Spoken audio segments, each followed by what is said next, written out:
হৃদয় মাঝে মালা গাথি ছন্দে আর গানে, তুমি আমার ফুটন্ত ফুল মনের বাগানে।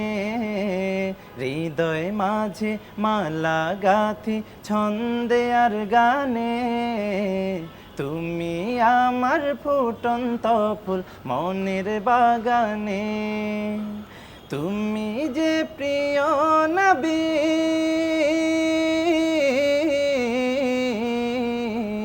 তুমি যে প্রিয় নবী, তুমি যে ধ্যানের ছবি, তোমায় নিয়ে ভাবি আমি প্রতিটি ক্ষণে। হৃদয় মাঝে মালা গাথি ছন্দে আর গানে, তুমি আমার ফুটন্ত ফুল মনের বাগানে। আসসালামু আলাইকুম রহমতুল্লাহ। ওয়ালাইকুম আসসালাম। কি অবস্থা আপনার, কেমন আছেন? আলহামদুলিল্লাহ ভাই, ভালো আছি। আপনি কেমন আছেন? আমি মোটামুটি ভালো আছি। সুন্দর একটা নাত দিয়ে শুরু করলাম, তাই তো?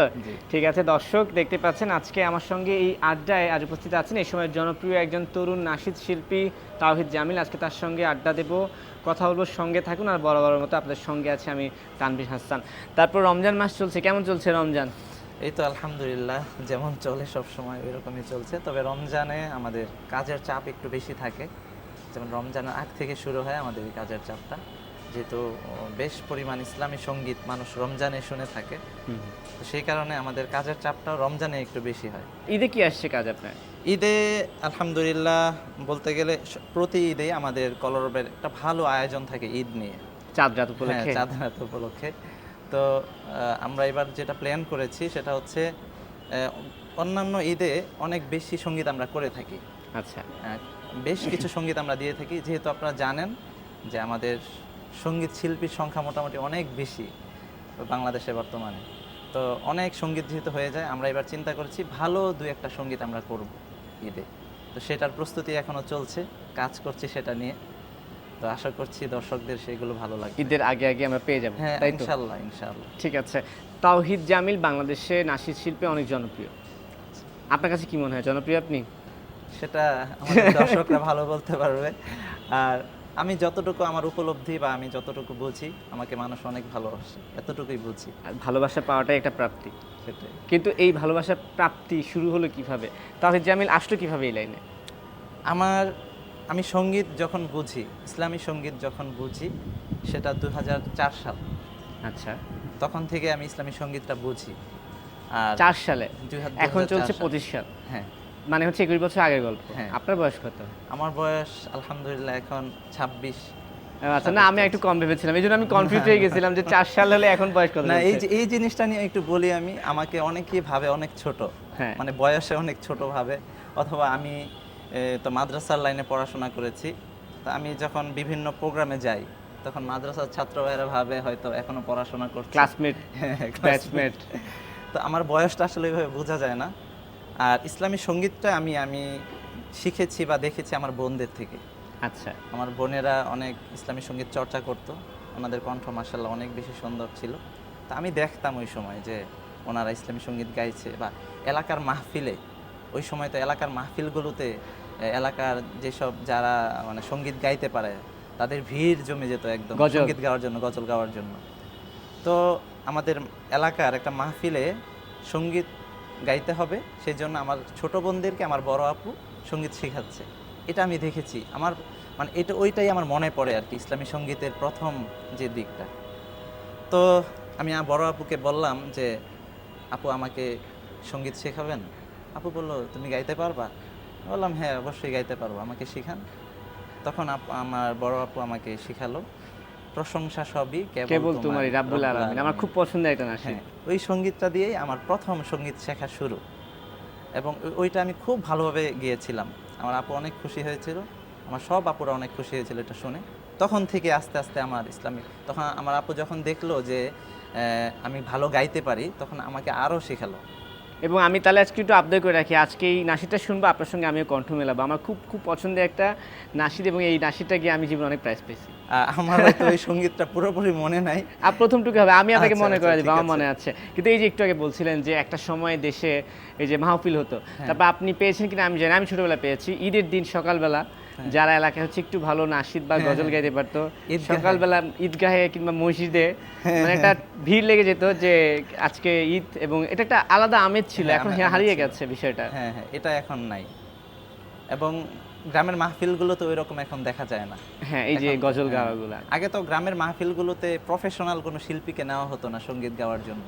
এলাকার যারাই গাইতো তারাই তাদেরটা দিয়েই হতো। এখন তো সবকিছু আপডেট হচ্ছে, এবং মানুষের আপনার চাহিদা আমার মতো বাড়ছে। এলাকায় যে পিচি পিচিগুলো ছিল ওগুলো টার্গেটেড ছিল যে এদের দিয়ে এটা গাওয়াইতে হবে। আচ্ছা, যাই হোক, তো এই যে বলছিলেন যে পড়াশোনা করেছেন মাদ্রাসা থেকে, পড়াশোনা শেষ হয়ে গেছে? আলহামদুলিল্লাহ, আমি হাফিজ, কোরআনের হাফিজ এবং মাওলানা, মানে দাওরায়ে হাদিস যেটাকে বলে আর কি, ওটা শেষ করেছি 2019-20 সালে। আচ্ছা, এই মুহূর্তে শুধু কি কলরবের সঙ্গে যুক্ত আছেন না বাইরেও কাজ করা কলরবের হচ্ছে? সঙ্গে যুক্ত আছি এবং পাশাপাশি আমার একটা শিক্ষা প্রতিষ্ঠান রয়েছে নরসিংদীতে, হুম। ওটাতেও সময় দিচ্ছি। এই তো সবকিছু মিলিয়ে। নরসিংদী আপনার বাড়ি? হ্যাঁ, আমার বাড়ি আমার নরসিংদীতে। নানা বাড়ির লোক আপনি। যাই হোক, আমার নানা বাড়ি নরসিংদীতে। কলরবের সঙ্গে যুক্ত হলেন কিভাবে? কলরবের সঙ্গে যুক্ত হয়েছি আমি সর্বপ্রথম 2010 সালে। সে যুক্ত হওয়াটা ছিল কলরবের প্রতিষ্ঠাতা আইনুদ্দিন আল আজাদ রহমতুল্লাহি আলাই এবং আমাদের যে কলরবের বর্তমান নির্বাহী পরিচালক বদরুজ্জামান ভাই, ওনারা মিলে নরসিংদীতে একটা প্রতিযোগিতার আয়োজন করেছিলেন। আচ্ছা। তো এই প্রতিযোগিতায় আমি অংশগ্রহণ করেছিলাম ওই সময় 2010 সালে। অংশগ্রহণ করার পর সেখানে আমি সিলেক্ট হই, বাছাই হই। তো ওইখানে প্রতিযোগিতায় বলা ছিল যারা সিলেক্ট হবে তাদেরকে কলরবে কাজ করার সুযোগ দেওয়া হবে। তো সেখান থেকে আমার কলরবে আসা, এবং ওই সময় আমি এসে বেশি দিন সময় দিতে পারিনি, কারণ ওই সময় আমি হিফজও পড়ছিলাম। আচ্ছা, আচ্ছা। তো হিফজও যারা পড়ে তাদেরকে অন্যদিকে মন দেওয়াটা এটা খুব টাফ। খুব টাফ। তো আমি মন দিতে পারি না, মানে এই সঙ্গীতের প্রতি আমার ওই সময় খুব আগ্রহ ছিল, কিন্তু আমি সময় দিতে পারি নাই, যার কারণে ছোটবেলা থেকে শিল্পী হওয়াটা আমার হয় নাই। তারপর যখন আমি আস্তে আস্তে পড়াশোনা আগাচ্ছিলাম, কওমি মাদ্রাসায় কিতাব বিভাগ যেটাকে বলা হয় আর কি, যখন অর্ধেক আমি পড়াশোনা শেষ করলাম, তখন আমি কলরবের সাথে 2015 শেষ দিকে আবার যুক্ত হলাম কাজের জন্য। তবে এর মাঝে যে আমার সময়টা গেছে বা পড়াশোনার যে সময়টা গেছে, এর মধ্যে আমার সঙ্গীত অফ ছিল না, চলেছে। বাকি আমি নিজে নিজে চেষ্টা করেছি নিজেকে তৈরি করার, কারণ অনেকে দেখা যায় যে শিশু শিল্পী থাকাকালীন খুব জনপ্রিয় এবং খুব ভালো গেয়েছে, পরে কিন্তু হারিয়ে বড় যায়। হওয়ার পর হারিয়ে গিয়েছে। তো আমার মধ্যে ওই জিনিসটা ছিল যে আমাকে বড় কিছু হতে হবে। আমার ওই চেষ্টাটা সার্বক্ষণিক আমি করেছি, এবং আপনি শুনে খুশি হবেন, আমি পাশাপাশি লিখি, সুর করি এবং গাই। আচ্ছা, আলহামদুলিল্লাহ, অনেক সুন্দর। কিন্তু এখন আমি আপনার সাথে আড্ডাইতে গিয়ে কনফিউশনে পড়ে গেছি। কারণ আপনি তো অলরেডি একটা নাশিদ শুনিয়েছেন, আপনি আরেকটু নাশিদ শোনাবেন। আপনি হিব্রু বলেছেন, দ্যাটস ওয়াই আপনি খুব ভালো তেলাওয়াত করেন, আই থিংক সো, জি। রাইট? জি। হ্যাঁ। সো আবার নিজেও লিখেন, সুরও করেন। এখন এই মুহূর্তে আমি কোনটা আপনার কাছ থেকে শুনতে চাইবো, কোরআন তেলাওয়াত নাকি এটা নাশিদ, কোনটা শোনাবেন? আপনি বলেন আপনার তাহলে আমরা পছন্দের তেলাওয়াতের জায়গাগুলো। দিকে যাই, তেলাওয়াত শুনে আচ্ছা। তারপর আমরা নাশিদে যাবো একটু। আচ্ছা, ইনশাআল্লাহ। أعوذ بالله من الشيطان الرجيم. بسم الله الرحمن الرحيم. هو الله الذي لا إله إلا هو عالم الغيب والشهادة هو الرحمن الرحيم. هو الله الذي لا إله إلا هو الملك القدوس السلام المؤمن المهيمن العزيز الجبار المتكبر سبحان الله عما يشركون. هو الله الخالق البارئ المصور له الأسماء الحسنى يسبح له ما في السماوات والأرض ওয়াহুয়াল আজিজুল হাকীম সাদাকাল্লাহুল আযীম। মাশাআল্লাহ, অনেক সুন্দর লাগছিল। ঈদ জি। কোথায় করা হয়? ঈদ সবসময় গ্রামেই করা হয়, নরসিংদীতে। জি, ভাই বোন মানে সবাই এখানে আছে? আমরা হচ্ছি 4 ভাই 5 বোন। আচ্ছা, আমরা ভাই বোন বেশি হওয়ার কারণে ছোটবেলা থেকেই ঈদ জমজমাট ঈদ হয়। জমজমাট থাকে আমাদের বাড়িতে, এবং আমি চেষ্টা করি আমার বোনদেরকে সবাইকে বাড়িতে নিয়ে এসে তারপর ঈদটা করার জন্য। আচ্ছা, তার মানে হচ্ছে মানে বোনদের তো বিয়ে হয়ে গেছে, হ্যাঁ, বিয়ে তারপরে হয়ে একসাথে গেছে। হন, ব্যাপারটা জি, আসলে জি। অনেক মজা। ভাই বোন বেশি হলে একটা মজা আছে আর এবং কি। চেষ্টা করি দুলাভাইদেরকেও যেন নিয়ে আসা যায় আচ্ছা, নরসিংদীর ঈদের কোনো স্পেশাল খাবার আছে কি? স্পেশাল অবশ্যই আছে। কি সেটা? নরসিংদীতে স্পেশাল হচ্ছে ফুল পিঠা বলা হয় একটা হ্যাঁ? পিঠাকে, ফুল পিঠা। ফুল পিঠা খাইছি। হ্যাঁ, খাইছেন? হ্যাঁ। এটা নরসিংদীতে খুব বিখ্যাত। এটা অবশ্যই থাকে, এবং সেমাইয়ের সাথে নরসিংদীতে আরেকটা পিঠা খায়, সেটা হচ্ছে বলা হয় পাতা পিঠা। আচ্ছা, এটা এটা খাইনি। চিনেন কিনা আমি জানি না। পান পিঠা খাইছি, না, না, পাতা পিঠা পাতা খাইনি। পিঠা ওটা কলা পাতার মধ্যে হুম। প্রথম বানানো হয়, তারপর এটা একটু পাতলা টাইপের হয়, তেলে ভাজা হয়, তারপর এটা সেমাইয়ে দেওয়া হয়। আচ্ছা, হ্যাঁ, সেমাইয়ে দিয়ে তারপর মেখে খেতে হয় আর কি। না এটা অনেক আমার মজাদার। খাওয়া হয় না। নরসিংদীতে গেলে কিন্তু খাবো। এটা কি ঈদের দিন ছাড়া পাওয়া যাবে না? পাওয়া যায়, বাকি ঈদের দিন এটা সবাই সেমাইয়ের সাথে খায় আর কি। আচ্ছা, আমি নরসিংদীতে কখনো যদি যাই, আপনাকে ঈদের দিন ছাড়া আপনাকে বলবো যে আমাকে খাওয়াতে হবে। ইনশাআল্লাহ, অবশ্যই। অনেক তো আড্ডা দিয়ে ফেললাম, এখন একটু ছোট্ট করে একটা নাশিদ শুনবো আপনার কাছ থেকে। রমজানের নাশিদ ইচ্ছা আপনার রমজান হোক বা আপনার পরিচিত কোনো পছন্দের তাহলে অন্য নাশিদ, নাশিদ গাই যে নাকি? কোনো। হ্যাঁ, আচ্ছা। আমার মনের কাবায় শুনি নবী প্রেমের আযান। আমার মনের কাবায় শুনি নবী প্রেমের আযান। সে আযান শুনে দূর মদিনায় হারায় মন প্রাণ। আমার মনের কাবায় শুনি নবী প্রেমের আযান। অন্য আরেকটা শোনাই। তোমারি প্রেমেতে মন হলো যে দিওয়ানা, যেতে চায় তোমারি রওজা মদিনা। তোমারি প্রেমেতে মন হলো যে দিওয়ানা, যেতে চায় তোমারি রওজা Medina. Medina Medina Medina Medina Medina Medina Medina Medina. তোমারি প্রেমেতে মন হলো যে দিওয়ানা, যেতে চায় তোমারি রওজা মদিনা। খুব উপভোগ করে গাইছিলেন না? জি, এটা কি আপনার লেখা নাকি? যেটা আমার লেখা। আমার কেন যেন মনে বলতেছিল যেটা আপনারই লেখা। শুরু কি আপনি করেছেন? জি, আমি। অনেক সুন্দর হয়েছে। আচ্ছা, এই নাশিদ শিল্পী নিয়ে কথা বলতে চাই। নাশিদ জগৎ নিয়ে অনেক অভিযোগ থাকে। বিশেষ করে অভিযোগটা কোথায় আমি বলি, আমি কমেন্টস চেক করি, সেখানে না অনেক পন্থী লোক এসে হাজির হয়ে যায়। আসলে এই জিনিসটা কেন, এত ভেদাভেদ কেন নাশিদ শিল্পী নিয়ে? এখানে একটা বিষয় হচ্ছে, আমরা যেহেতু ইসলামী সঙ্গীত চর্চা করি, আমাদের বাংলাদেশের মানুষ মানে ইসলামী সঙ্গীত যারা চর্চা করে তারা চায় এই ইসলামী সঙ্গীত শিল্পীরা যেন পরিপূর্ণ ইসলামটাকে ফলো করে। এটা বাংলাদেশের মানুষ চায়, ঠিক আছে? এবং তাদের লিবাস, পোশাক সব কিছু মিলিয়ে তারা যেন সুন্দরভাবে থাকে, এটা আমাদের শ্রোতাদের চাওয়া। যার কারণে আমাদের শিল্পীরা, আমাদের দর্শকরা আমাদেরকে অনেক ভালোবাসেন। তারা আমাদের একটু ত্রুটি কারো কাছে যদি, মানে অনেকের ব্যক্তিগত অনেক কিছু পছন্দ থাকে, অনেকের অপছন্দ থাকে, কারো যদি কোনো কিছু অপছন্দ হয় তাহলে তারা সেটা কমেন্ট করে ফেলে। এটা হচ্ছে আমাদের দর্শকদের আর কি। এটা আমি তাদের দোষ বলবো না, এটা আসলে স্বাভাবিকভাবে হয়ে থাকে। আমরা যদি কাউকে পছন্দ করি, তার একটু ত্রুটি দেখলে সেটা আমরা বলে থাকি, তো আমাদের দর্শকরা সেটা বলে ফেলে। এটা কিন্তু নিরপেক্ষ জায়গা থেকে যে আমি যদি বলতে চাই, সেটা হচ্ছে যে আপনি যখন শুধু দোষ নিয়েই সমালোচনা করবেন, জি, তখন কিন্তু আসলে সেটা পুরোটা নেগেটিভ হয়ে যায়। জি, জি। হ্যাঁ, আমি যখন একটা ভালো কাজ করছি, আপনার তো উচিত হবে সেখানে এসে আমাকে সাপোর্ট দেওয়া, হ্যাঁ, পজিটিভলি অবশ্যই। বলা। কিন্তু আপনি যদি 100টার মধ্যে 99টাই নেগেটিভ কমেন্ট করেন, তখন কিন্তু আমার মধ্যে একটা জিনিস কাজ করে যে আমি ভালো কাজ করার পরেও 99টা গালি খেয়েছি, বা আমাকে 99টা ব্যাড কমেন্টস করেছে, তাহলে আমার এই কাজ না করাই ভালো, হুম। তাই না? তবে আপনি যেটা বলেছেন সঠিক বলেছেন, তবে আমি আপনার সাথে একটু অ্যাড করব। সেটা হচ্ছে আমাদের দর্শকদের প্রতি এটা আবদার থাকবে, অনুরোধ থাকবে যে আপনারা মানে আমাদেরকে ভালো সাজেশন দিবেন, ঠিক আছে? বা যেটা ভালো মনে হয় আপনাদের সেটা আমাদেরকে বলবেন।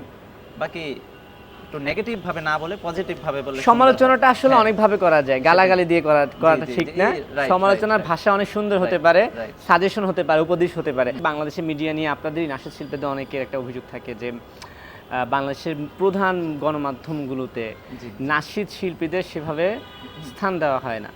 এটা আসলে আমার ব্যর্থতাটা কোথায়? ব্যর্থতা আমি আসলে কোথায় বলবো আমি বুঝতে পারতেছি না। বাকি এটা আমার একটা দুঃখ হুম যে আমরা ইসলামী সঙ্গীত নিয়ে এতদিন যাবৎ কাজ করছি বাংলাদেশে, এবং আমাদের হিউজ পরিমাণ শ্রোতা রয়েছে বাংলাদেশে, এবং আমরা যেটা বলতে পারি সেটা হচ্ছে বাংলাদেশের অধিকাংশ মানুষ মুসলিম। হুম আমাদের কালচারটা হওয়া দরকার ইসলামিক যে কালচার সেটা আমাদের হওয়া উচিত। তো সেই হিসেবে আমার যেটা মনে হয় বাংলাদেশের যে সকল জাতীয় দৈনিক আছে সবগুলোতে কিন্তু একটা বিনোদন পাতা থাকে। হ্যাঁ, বিনোদনের একটা পাতা থাকে না? তা মুসলমানদের যদি বিনোদন নিতে হয় তাহলে কোন বিনোদন নিতে হবে? ইসলামিক বিনোদন। ইসলামী শরিয়ার ভিতরে থেকে যে বিনোদনটা নেওয়া উচিত ওটা নিতে পারে। এর বাইরে যদি আপনি যেতে চান তাহলে বলবো আমি যে আপনাদের যেহেতু একটা বিনোদন পাতা আছে, আপনার দরকার হয় আরেকটা বিনোদন পাতা রাখেন সাথে, সেখানে আপনার ইসলামিক বিনোদন পাতা রাখেন, যেন আমাদের যারা আগামী প্রজন্ম তারা পত্রিকা দেখে যেন ভালো কিছু শিখতে পারে। ইসলামিক যে কালচার আছে ইসলামিক, এটা যেন তারা ভালোভাবে নিতে পারে এবং জানতে পারে, বুঝতে পারে। ইসলামিক সঙ্গীতে একটা বিষয় থাকে বিতর্কিত, অনেকে বিতর্কিত করার ট্রাই করে, যেমন ইসলামে ইনস্ট্রুমেন্ট নিষিদ্ধ। হ্যাঁ, ইনস্ট্রুমেন্ট হারাম নাকি হালাল এটা নিয়ে বিতর্ক আছে, আমরা ধরে নিলাম এটা হারাম, ওকে। কিন্তু দফটা কিছু কিছু ক্ষেত্রে প্রযোজ্য, রাইট? দফের কিন্তু আপনাদের যারা শ্রোতা আছে, অনেক সময় আমরা দেখেছি যে অনেক ইসলামিক সঙ্গীতে আপনারা মুখ দিয়ে, কণ্ঠ দিয়ে অনেক ধরনের বাদ্যযন্ত্রের মতো বা মিক্স আপ করে যখন নাশিদ বের করেন, তারা সেটা আলাদা করতে পারে না, তারাও সেটাকেও ওই যে মিউজিক বলে চালিয়ে দেয়, এবং সেখানে এসেও কিন্তু ব্যাড কমেন্টস করে যায় যে মিউজিক হারাম, কেন মিউজিক করলো, হ্যান ত্যান ব্লা ব্লা। তো আসলে এই ব্যাপারে শ্রোতাদের জন্য কিছু বলবেন নাকি, যে আপনারা যেটা বাদ্যযন্ত্র মনে করেন সেটাতে আসলে মনে হয় না বাদ্যযন্ত্র? আচ্ছা, এই বিষয়ে কথা হচ্ছে যেটা হারাম সেটা হারাম, আচ্ছা, টোটালি হারাম। এটা বা হালাল করার কোনো উপায় নেই।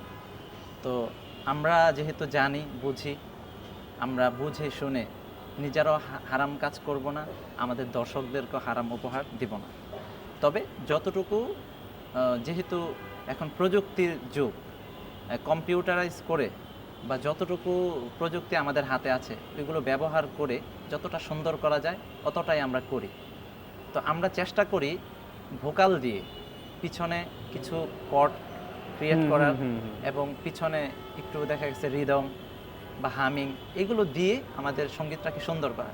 তো ওইগুলোকে আমাদের দর্শকরাকে মিউজিক মনে করে। হ্যাঁ, ঠিক আছে, এবং এটা নিয়ে এবং তারা হ্যাঁ, এটা হ্যাঁ, বিতর্কিত করে ফেলে, বিতর্কিত করে তোলে।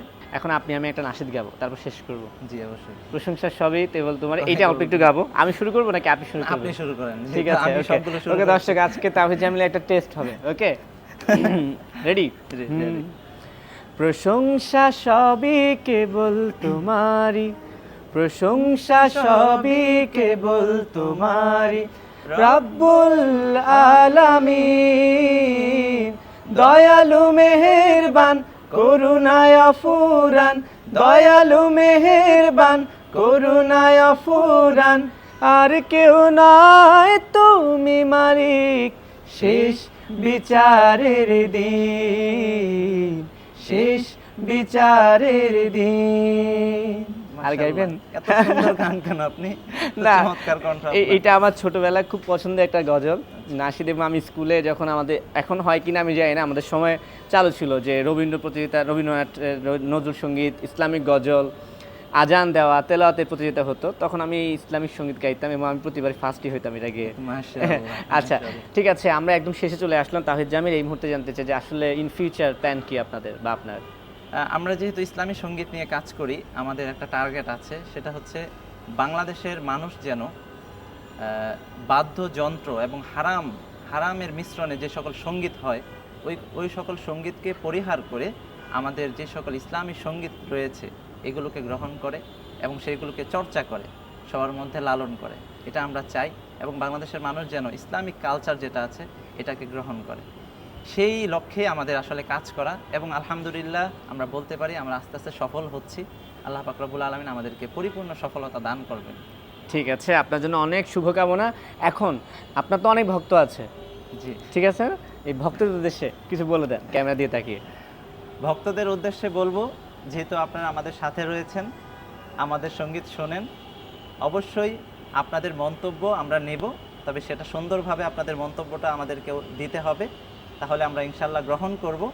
এবং আপনারা আমাদেরকে যে ভালোবাসেন, সেই ভালোবাসার বিনিময়ে আপনাদেরকে ভালো ভালো কাজ আমরা উপহার দেব, এবং আপনাদের এবং আমাদের যে ভালোবাসা, এটা একমাত্র যেন আল্লাহর জন্য হয়, এটাই আপনাদের জন্য কথা। ঠিক আছে তাওহিদ জামিল, আপনাকে অসংখ্য ধন্যবাদ। এতক্ষণ কথা বলছিলাম তাওহিদ জামিলের সঙ্গে, অনেক নাশিদ শুনেছি, কোরআন তেলাওয়াত শুনেছি, এবং বিদায়টাও মনে হয় নাশিদ শুনতে শুনতে হওয়াটাই ভালো নাকি। এবং পরিশেষে আমি অসংখ্য ধন্যবাদ দিতে চাই আমাদের প্রিয় তানভীর ভাইকে আমার এই সাক্ষাৎকার নেওয়ার জন্য। ভাইয়া অনেক ব্যস্ততার মধ্যে আমাকে সময় দিয়েছেন। না না, এখানে আমি একটু বাধা দিচ্ছি, ব্যস্ততার মধ্যে আমি সময় দিইনি, উনি আমাকে ব্যস্ততার মধ্যে সময় দিয়েছে, আমার কাজে এইটা। যাই হোক তাওহিদ জামিল ভাই, এখন একটা সুন্দর নাশিদ শুনতে শুনতে বিদায় নেবো এক কলি, কোনটা শোনাবেন? আপনার পছন্দের একটা গাইয়ে দেন, যেটাতে দর্শককে ভালো লাগবে, সবাই সেটা দিয়ে আজকে আমাদের এই অনুষ্ঠান শেষ হবে। হৃদয়ের পাতায় তোমারই ছবি, তুমি ছাড়া বৃথা যে সবই। হৃদয়ের পাতায় তোমারই ছবি, তুমি ছাড়া বৃথা যে সবই। তুমি ছাড়া শূন্য শূন্য লাগে পৃথিবী। তুমি কামলিওয়ালা, তুমি কাউসারওয়ালা, তোমারি প্রেমে গেথেছি ফুলের মালা। তুমি কামলিওয়ালা, তুমি কাউসারওয়ালা, তোমারি প্রেমে গেথেছি ফুলের মালা।